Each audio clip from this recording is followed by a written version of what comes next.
నాదముకు సియోనుకు తిరిగి వస్తారు వాళ్ళు. సియోను అనగా దేవుని మందిరం. ఆమేన్. హల్లెలూయా. ఇక్కడ బేతేలు ప్రార్థన మందిరం.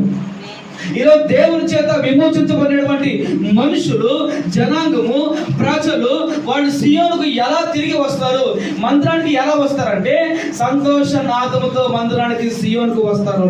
ఆమేన్. హల్లెలూయా. బేతేలు అనగా దేవుని మందిరము, దేవుని పరిశుద్ధ స్థలము. వాళ్ళు ఎలా వస్తారు సియోనుకు అంటే సంతోష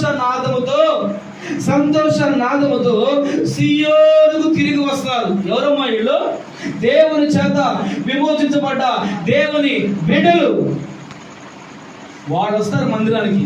ఈ రోజు మీరు దేవుని చేత విమోచించబడడానికి వచ్చారు. అందుకే మీరు దేవుని లెక్కలో ఈ రాత్రి మీరు ఉన్నారు. చెప్పడం హల్లెలూయా.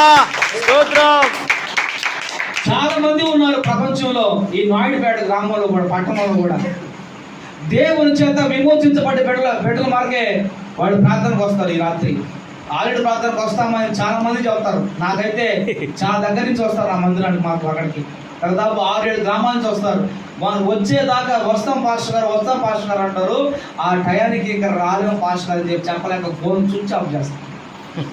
వీరు దేవుని చేత విమోచించే బిడ్డలు కాదు, దేవుని చేత ప్రేమించే బిడ్డలు అసలు కాదు.